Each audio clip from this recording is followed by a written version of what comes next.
오늘부터 느헤미야서를 강의하게 될 텐데 무너진 성벽을 재건하라 라는 제목으로 우리가 느헤미야서를 강의하게 될 것입니다. 오늘은 첫 번째로 좀 전에 읽은 말씀을 가지고 누가 무너진 성벽을 재건하는가 라는 제목으로 하나님 말씀을 함께 나누겠습니다.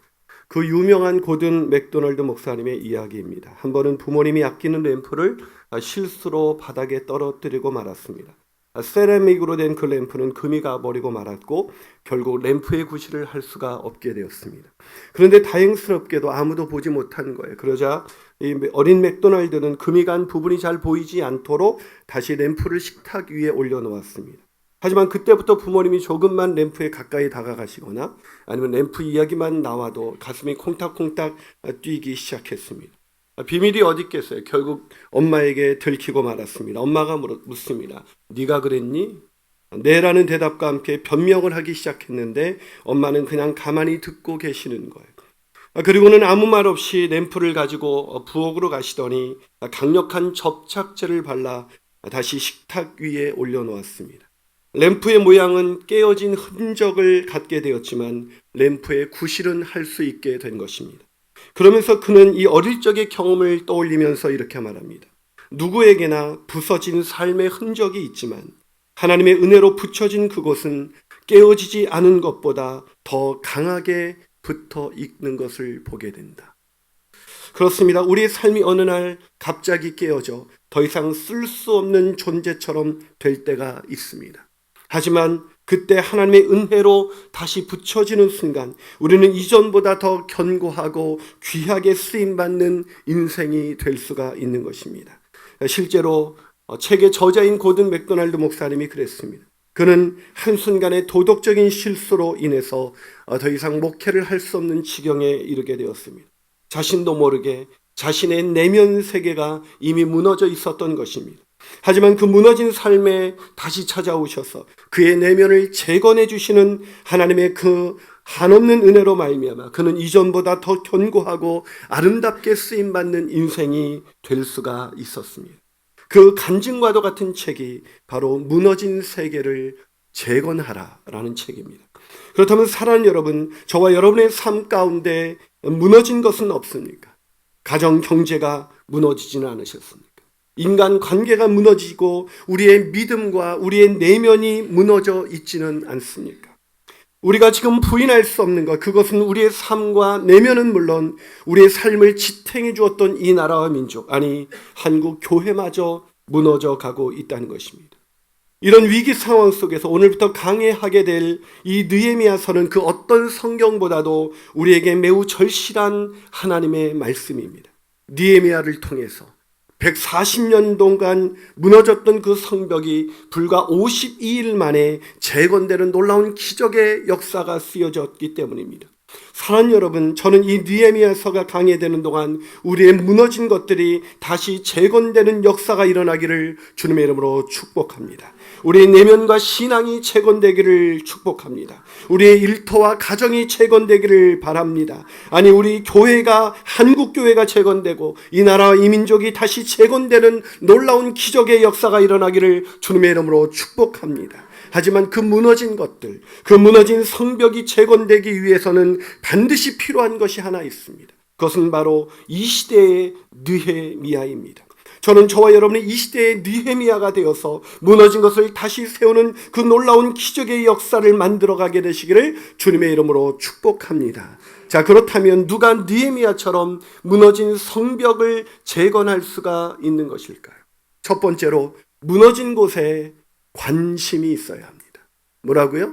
무너진 곳에 관심이 있어야 합니다.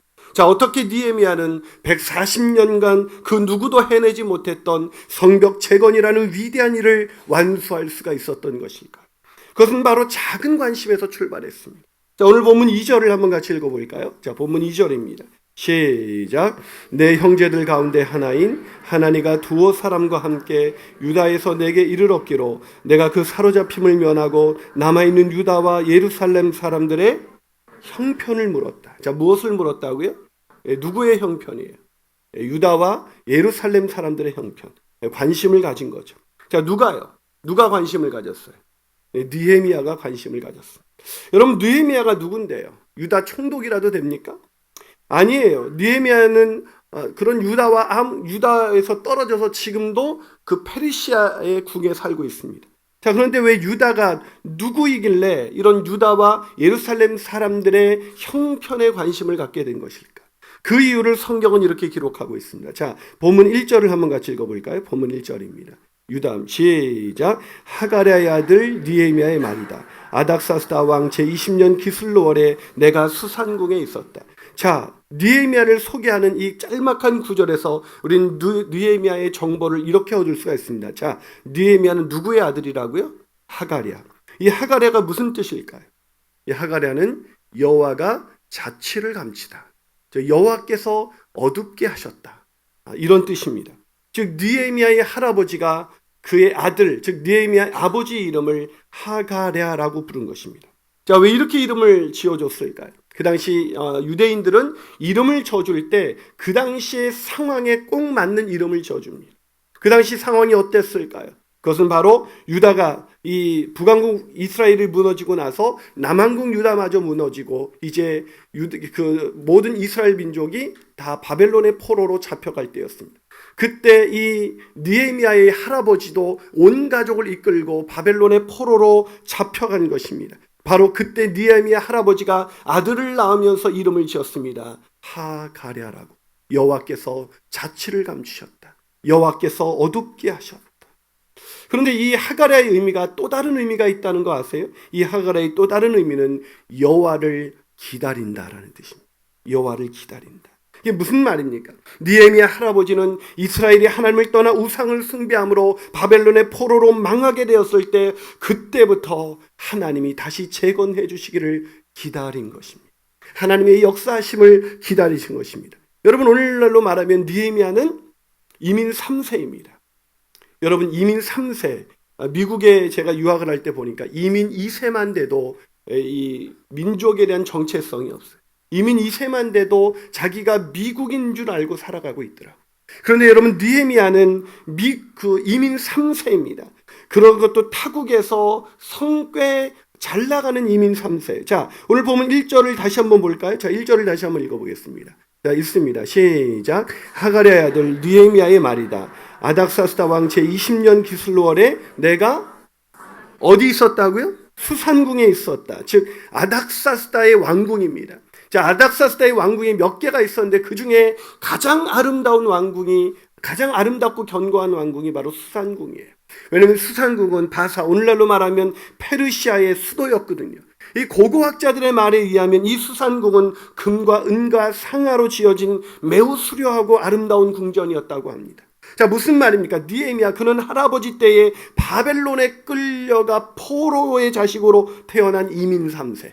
아니, 정확하게 말하면 그 당시 포로로 끌려간 모든 사람들은 노예가 되었습니다. 다시 말해서 노예 3세입니다. 그런데 그 노예로서 그 누구도 이룰 수 없는 그런 성공적인 인생을 살게 된 노예 3세.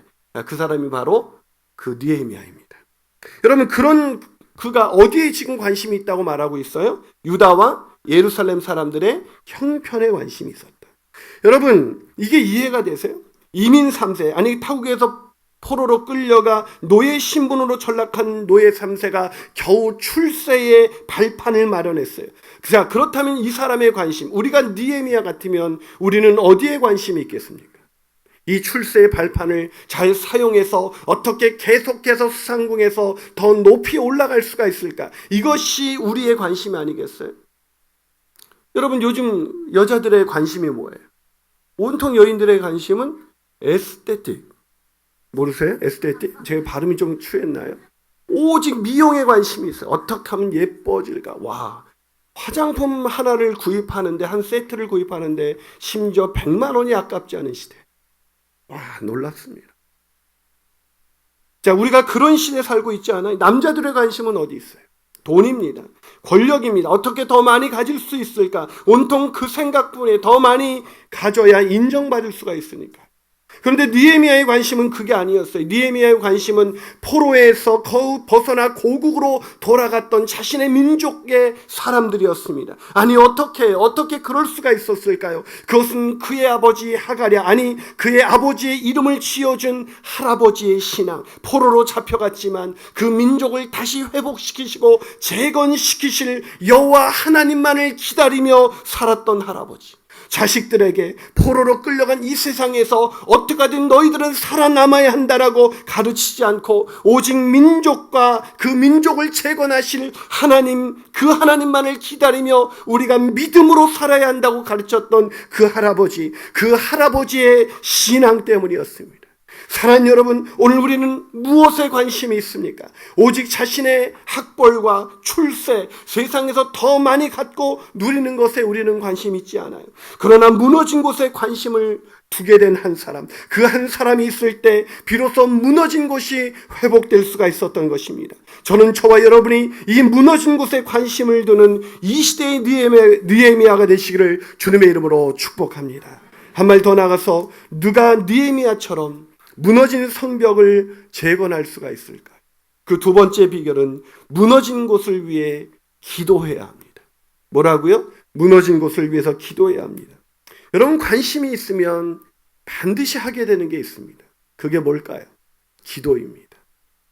바꾸어 말해서 그 사람의 기도를 보면 그 사람의 관심이 어디에 있는지 우리가 쉽게 알 수가 있어요. 자, 그렇다면 요즘 저와 여러분의 기도 제목은 뭡니까? 하나님의 나라와 하나님의 뜻, 무너진 이 위기 가운데 있는 이 나라와 이 민족, 무너져가는 한국교회와 교회 지도자들, 해외에 있는 선교사님들과 우리가 섬기고 있는 구제기관들을 위해서 매일 무릎 꿇어 눈물을 흘리면서 날마다 기도하고 계시죠? 혹시 이거 아닐 거라는 이 느낌은 뭐죠? 혹시 내 자식, 내 배우자, 내 가정, 내 직장만을 위해서 기도하고 있는 건 아니세요? 아마 물론 여러분은 저를 위해서도 기도하시겠죠. 담임 목사인 저를 위해서도 날마다 아침 저녁으로 기도하시고 계시리라고 믿습니다. 여러분, 기도는 관심입니다. 아니, 관심이 없으면 절대 할 수 없는 것, 그게 기도예요. 여러분, 오늘 본문 4절 보세요. 자, 오늘 본문 4절을 우리 같이 한번 읽어볼까요? 있습니다. 시작. 내가 이 말을 듣고 앉아서 울고 수일 동안 슬퍼하며 하늘의 하나님 앞에 금식하며, 자, 뭐 했다고요? 기도했습니다. 관심을, 유다와 예루살렘들의 형편을 듣고 그것을 듣자마자 그는 수일 동안 슬퍼하며 하늘의 하나님 앞에 울며 금식하며 기도하고 있습니다. 자, 무엇을 위해서 이토록 애절하게 기도하고 있는 것일까요? 자신의 자식이 병들었습니까? 자신의 가족에 어떤 문제가 생겼습니까? 아니에요. 자신의 입신의 양명을 위해서가 아니라, 자신의 가족을 위해서가 아니라 고국으로 돌아가서, 포로에서 면에서 고국으로 돌아간 바로 자신의 민족을 위해서 기도하고 있습니다. 자신의 출세를 위해서 기도한 적이 없어요. 이렇게 기도하지 않았습니다. 하나님, 나 바벨론의 포로로 끌려온 할아버지로 인해서 밑바닥 인생을 살다가 이제 겨우 수산궁에 들어왔습니다. 주님, 고생할 만큼 했습니다. 이제 이 고생이 끝나게 하여 주옵소서. 이제 왕의 눈에 들어 저도 한번 출세의 길이 열려지게 하여 주옵소서. 이렇게 기도하지 않았습니다. 그는 이렇게 기도했습니다. 자, 오늘 본문 5절입니다. 자, 오늘 본문 5절을 한번 같이 읽어볼까요? 있습니다. 시작. 주를 사랑하고 주의 계명을 지키는 자에게 언약을 지키시며 긍휼을 베푸시는 주님 간구합니다. 자, 느헤미야가 뭐라고 기도하고 있어요? 긍휼을 베풀어 달라고 기도하고 있습니다. 불쌍히 여겨 달라고 기도하고 있습니다. 누구에게요? 포로로 잡혀와 노예로 살았던 나를 불쌍히 여겨 달라고 그렇게 기도하고 있지가 않습니다. 자기 자신이 아니라 이스라엘 자손들, 포로에서 면에서 고국으로 돌아갔던 하나님의 백성들, 성벽이 무너지고 성문이 불타 자신의 힘과 자신의 가족을 지킬 수 없어 큰 환난을 당하고 능욕을 받는 하나님의 백성들, 그 백성들을 오 주님 불쌍히 여겨 주시옵소서라고 기도하고 있는 것. 여러분, 이 기도가 무너진 성벽을 재건한 거예요. 여러분, 지난 화요일 저녁 부흥회 때였습니다. 한 남자 집사님이 제 방에 들어오셔서 제게 선물을 주고 가셨습니다. 그날이 제 생일이었거든요. 여러분이 상품권 하나가 있었습니다. 그걸 보는 순간 마음이 울컥하면서 눈물이 나기 시작했습니다. 왜냐고요? 그 집사님은 선물을 줄 수 있는 형편이 아니었거든. 직장에서 퇴직하고 나서 직장을 잡지 못해 그의 가정 경제가 무너지고 상황은 매우 어려워져서 가족들은 뿔뿔이 흩어져야만 했습니다. 한 가정의 가장인 그 집사님은 홀로 작은 방 하나를 구해 살면서 한동안 소식을 들을 수가 없었습니다. 그러나 담임 목사인 저는 그 집사님과 가정을 위해서 할 수 있는 것이 아무것도 없었습니다. 할 수 있는 거라고는 기도밖에 없었습니다. 날마다 그 가정을 위해서 무릎 꿇어 기도하는 것, 그것이 제가 할 수 있는 유일한 일이었습니다. 하지만 아무리 기도해도 하나님의 응답이 없는 거예요. 아니, 상황은 점점 악화되는 것 같았습니다. 그런데 어느 날 그분이 전화가 왔어요. 잘 있다는 거예요. 그러면서 그분이 이런 말씀을 하셨습니다. 목사님께서 저희들을 위해서 기도해 주는 거 잘 알아요. 그러니 곧 회복될 거예요. 그러니 목사님 너무 걱정하지 마세요. 하지만 저는 믿음이 없어 걱정이 되는 거예요. 그래서 기도를 멈출 수가 없었습니다. 그런데 놀랍게도 정말 그 집사님이 다시 직장을 구하셨고 그 가정과 일터가 회복이 되고 교회에 나와서 그날 저에게 선물을 준 거예요. 그러니 제가 얼마나 감격했겠습니까? 그날 그 집사님께서 주신 상품권은 단순한 생일 선물이 아니었습니다. 제게 집사님이 주신 그 상품권은 단순한 저의 선물이 아니라 무너진 한 가정을 향한 하나님의 재건의 메시지였습니다. 그러니 제가 얼마나 감격할 수 있었을까요? 사랑하는 여러분, 느헤미야가 어떻게 무너진 성벽을 불과 52일 만에 다시 재건할 수 있었을까요? 그것은 바로 무너진 성벽 으로 인해서 고통받는 사람들, 그 사람들을 향한 그 느헤미야의 기도, 그 눈물의 기도가 끊이지 않았기 때문 아니었을까요? 사랑하는 여러분, 기억하세요. 무너진 것은 우리의 능으로 되는 것이 아닙니다. 우리의 힘으로 되는 것이 아닙니다. 무너진 곳이 다시 세워질 수 있는 것, 그것은 오직 기도를 통해서만이 다시 재건될 수가 있는 것입니다. 그 기도 속에서 무너진 곳을 재건하시는 저와 여러분이 되시기를 주님의 이름으로 축복합니다.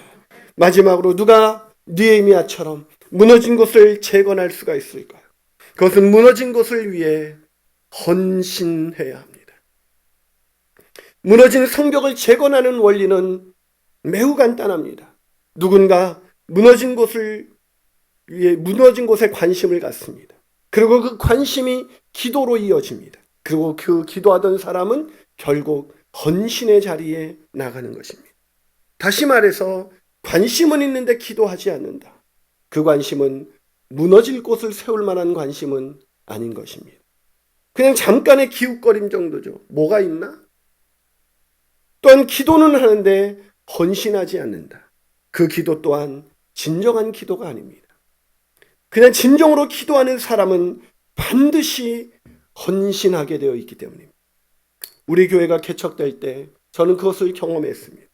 정말로 기도하는 사람들은 다 헌신했습니다. 물질로 헌신하든 어떻게 하든 이 모양 저 모양으로 헌신했습니다. 그러나 개척이 될 때 말뿐인 사람들, 제게 인사치레로 와서 기도하겠다던 사람들이 한둘이 아니었습니다. 그들은 한 교회가 개척됨에 있어서 아무런 헌신도 없었습니다. 사랑하는 여러분, 기도하고 계시나요?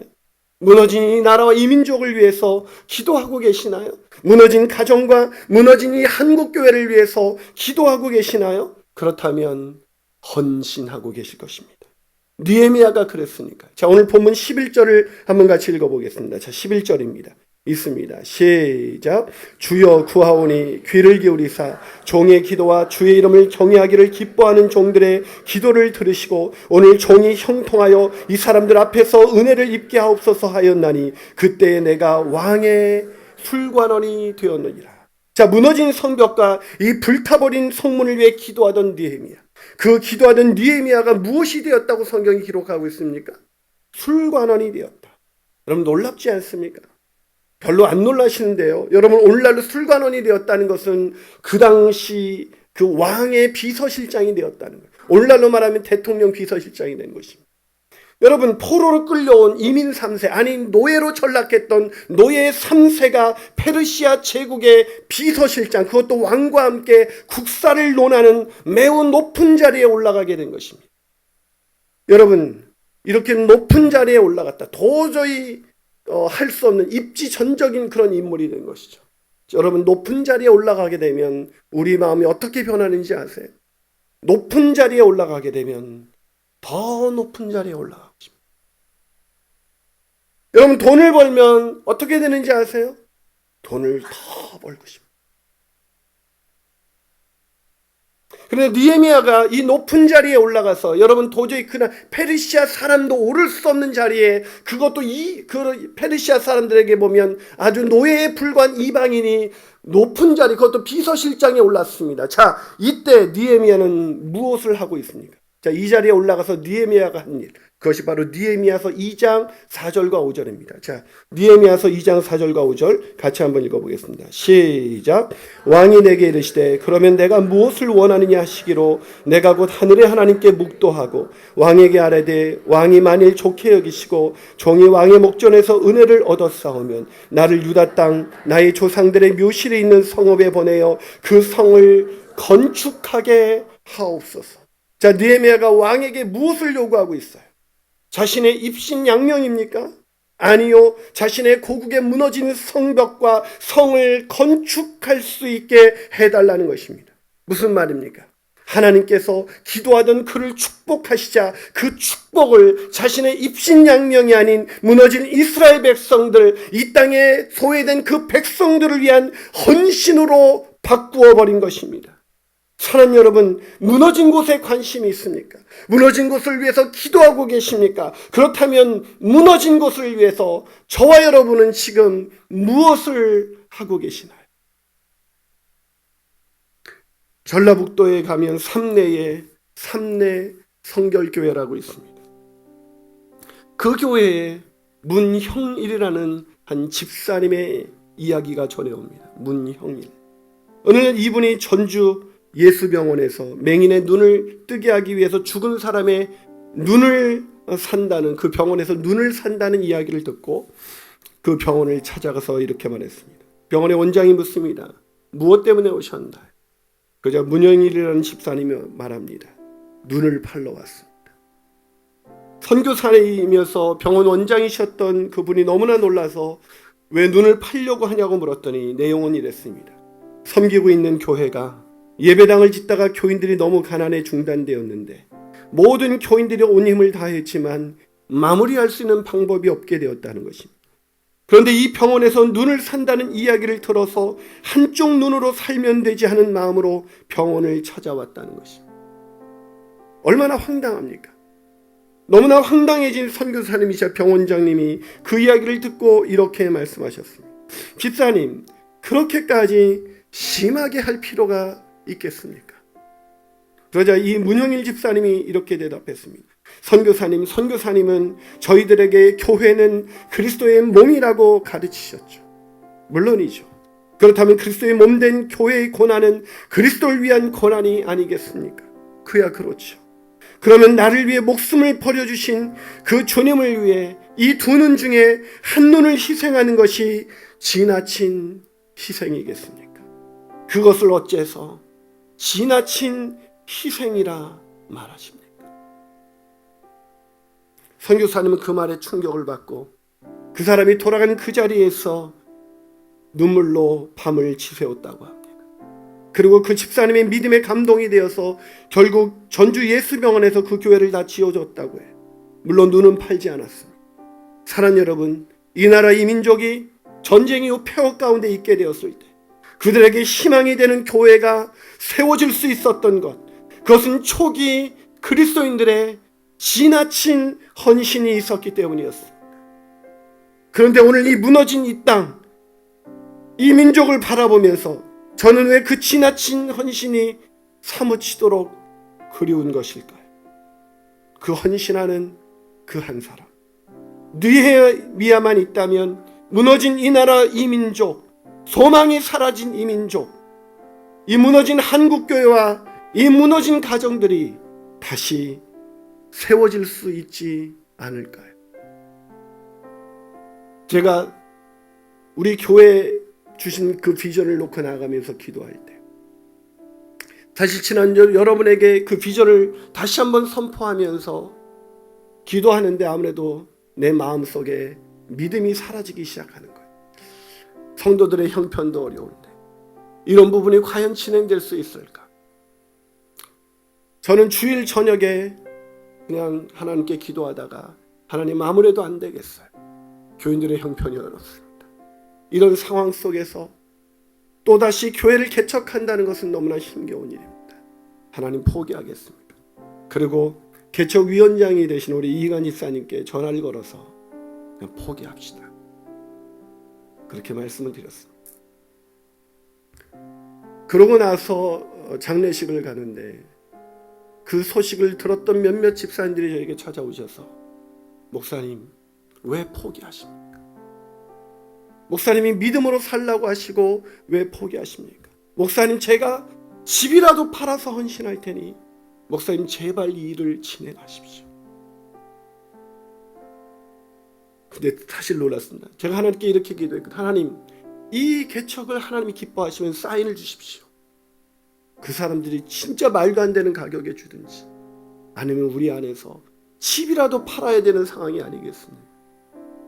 근데 그분이 그렇게 고백을 하는 그리고 하겠다 그 마음에 힘을 얻어서 제 믿음 없음을 부끄럽게 여기고 그래 정말 하는 이 땅에 그분이 말하는 목사님 우리 교회 와서 회복된 사람이 얼마나 많이 있습니까? 우리 교회 와서 믿음 없이 방황하던 사람들이 얼마나 많은 회복을 누렸습니까?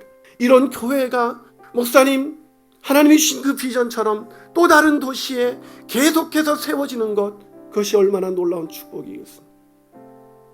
그래서 다시 하기로 했어요. 그리고 어저께 사역 훈련반을 오픈해서 우리가 한 가지씩 얘기를 하는데 한 집사님이 저에게 얘기를 꺼냈습니다.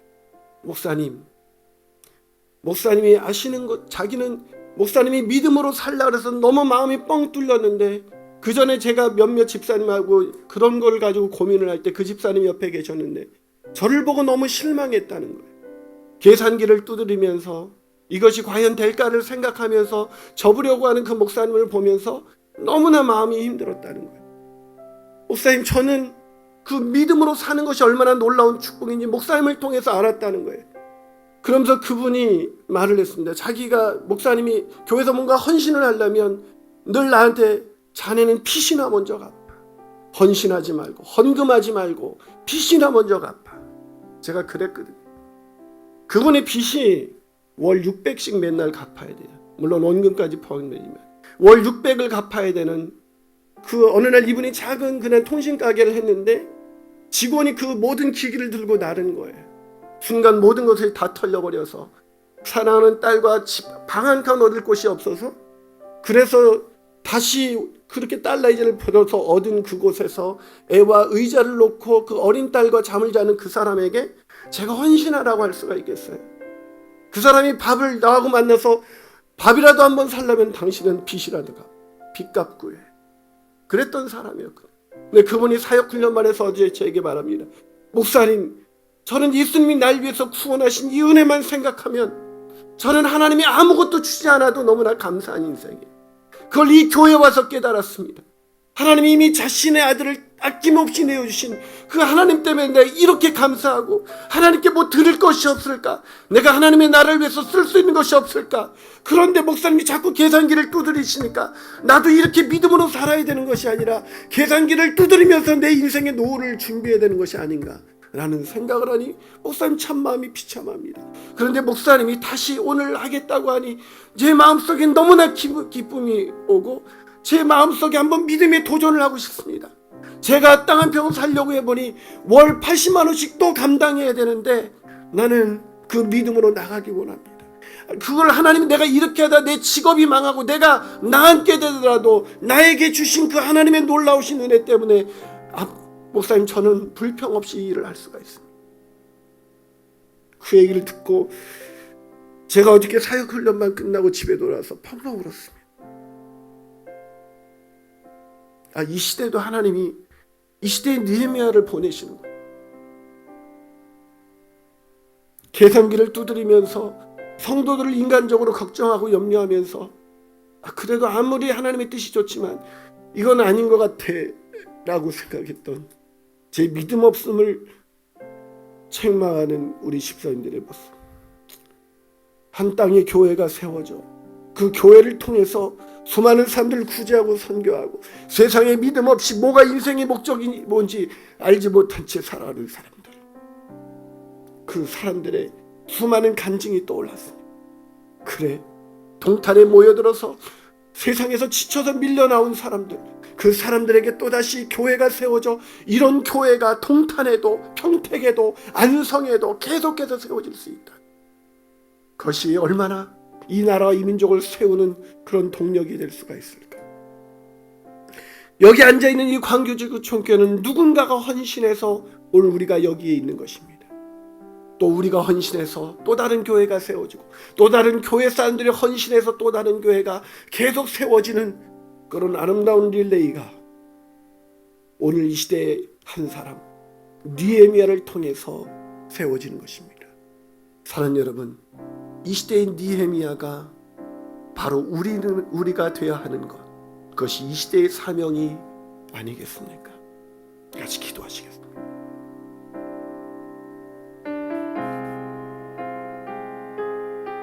사랑하는 여러분, 하나님께서 이 나라 이 민족이 무너짐을 바라보면서 저에게 6년 전 주셨던 꿈이 하나 있습니다. 그것은 바로 민족을 치유하고 세상을 변화시키는 제자 공동체인 광교 지구촌 교회를 세우는 것이었습니다. 그리고 6년 전 그 꿈에 관심을 갖게 된 31명의 사람들이 기도하기 위해서 어느 날 모였습니다. 그리고 그렇게 기도하던 31명의 사람들은 최선을 다해 헌신했습니다. 그리고 그렇게 세워진 교회가 바로 광교 지구촌 교회입니다. 그렇게 하나님은 광교 지구촌 교회가 5주년을 맞이하는 어느 날 또다시 새로운 꿈을 보여주셨습니다. 그것은 바로 333 비전입니다. 민족을 치유하고 세상을 변화시키는 제자 공동체가 이 흥덕뿐만 아니라 무너진 성벽처럼 무너진 다른 도시에도 다시 세워지는 것이었습니다. 사랑하는 여러분, 저는 압니다. 세상이 희망이 되는 교회는 돈으로 세워지는 것이 아니라 관심으로 세워진다는 것, 기도로 세워진다는 것, 누군가의 지나친 헌신으로 세워진다는 것, 저는 그것을 합니다. 그러게 오늘 우리에게 필요한 사람은 계산기를 두드리는 사람이 아닙니다. 무너진 것을 재건하기 위해서 눈물을 흘리면서 느헤미야처럼 기도하며 지나치게 헌신하는 한 사람, 그 한 사람이 되어 민족을 치유하고 세상을 변화시키는 그 교회를 저와 함께 또 한 번 개척하지 않으시겠습니까? 우리 그 마음으로 우리에겐 소원이 하나 있네, 이 찬양 부르시면서 주님 앞에 나가시겠습니다. 우리에게 소원이 하나 있네, 주님 다시 오실 그날까지 우리 가슴에 새긴 주의 십자가 사랑, 나의 교회를 사랑케 하네. 주의 교회를 향한 우리 마음, 희생과 포기와 가난과 고난, 하물며 죽음조차 우릴 막을 수 없네. 우리 교회는 이 땅의 희망, 교회를 교회되게, 예배 예배되게 우리 사용하소서. 진정한 부흥의 날 오늘 이루도록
사랑하는 여러분, 성벽이 재건되지 못했던 것은 돈이 없었기 때문이 아닙니다. 그 수많은 140년간을 이스라엘 백성이 포로에서 돌아와서 그 무너진 성벽을 재건할 수 없었던 것, 그래서 계속해서 외적의 침입으로 인해서 그들의 삶이 평안할 수 없었던 것, 그의 삶이 형통할 수 없었던 것, 그의 삶이 무너져 어찌할 수 없었던 것은 그 시대에 느헤미야가 없었기 때문입니다. 이 시대에는 느헤미야를 필요로 합니다. 많은 사람을 필요로 하는 것이 아닙니다. 내 삶을 던져서 주님의 나라를 세워가기 위해서 이 땅에 하나님을 알지 못한 채 방황하는 그런 수많은 사람들의 희망이 되는 교회를 세우기 위해서 오늘 자신의 인생을 던지는 그 느헤미야 한 사람이면 되는 것입니다. 저는 그 한 사람을 보고 가기로 했습니다. 계산기를 두드리는 수많은 사람들이 아니라 오직 믿음으로 살아가는 그 한 사람을 보고 저도 이 길을 가기로 했습니다. 아버지 하나님께서 이 시대에 교회가 필요합니다. 무너진 교회, 건강한 교회가 없어서 사람들 며칠 전에 2주 전에 한 교회가 등록했습니다. 왜 우리 교회에 왔습니까? 믿음 없는 남편과 1년 반을 교회를 돌았습니다. 1년 반을 교회를 돌고 우리 남편이 이 교회라면 내가 신앙생활을 할 수 있겠다고 말해서 오늘 이곳에 등록합니다.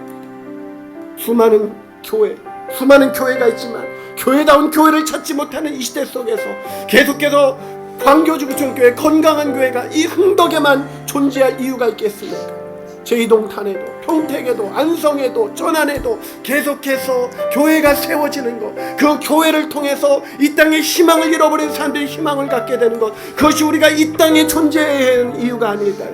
아버지 하나님, 그런 교회를 세워주시옵소서. 그 교회를 주님 세울 수 있도록 내 가슴에 주님 느헤미야 같은 그런 관심을 허락하여 주시옵소서. 느헤미야처럼 기도의 자리에 먼저 나가게 하여 주시옵소서. 그런 느헤미야처럼 헌신의 자리에 나가서 자신의 인생을 이루어지는 멋진 인생을 살아갈 수 있도록 축복하여 주시옵소서. 함께 통성으로 주님 이 미래비전 헌신을 통하여 주님 제2동탄의 신도시가 개척될 때 하나님의 교회가 세워지게 하여 주시옵소서. 그 동탄의 도시에 빛나는 세상의 소망이 되는 교회가 개척되게 하여 주시옵소서. 우리 주님 한번 부르고 통성으로 기도하시겠습니다. 주여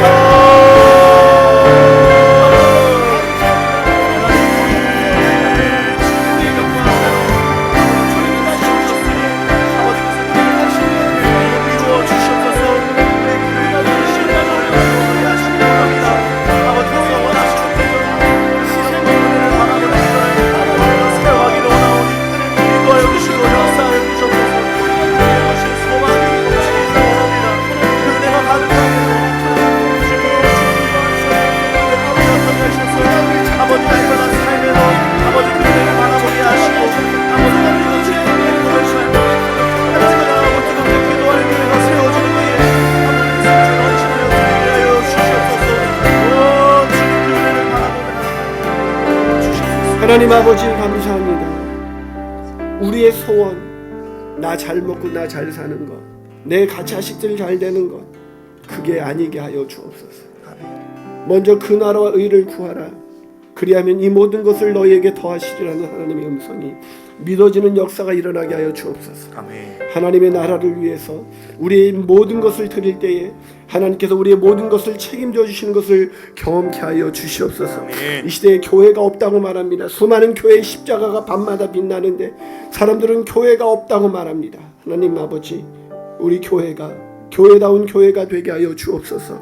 우리 교회가 교회다운 교회를 계속해서 개척해 가서 이 땅에서 소망을 잃어버린 사람들이 찾아와 그 마음에 그 무너진 내면이 회복되는 역사가 일어나게 하여 주시옵소서. 아멘. 무너진 가정이 회복되는 역사가 일어나게 하여 주시옵소서. 아멘. 무너진 일터가 회복되는 역사가 일어나게 하여 주시옵소서. 그래서 그 교회를 통하여 이 무너진 이 나라와 이 민족을 다시 세우시는 하나님의 놀라우신 기적의 역사가 이 나라와 이 민족 가운데 다시 한번 일어날 수 있도록 주님 역사하여 주시옵소서. 아멘. 그러게 오늘 주님 하루 1만 원, 그것이 너무나 쉽지 않은 헌신이겠지만 주님 하루 1만 원 금식하는 마음으로 작정해 매일 작정한 그 1년 반 만에 그 모든 세월이 하나의 교회를 세워가는 기적의 역사로 나타나게 하여 주시옵소서.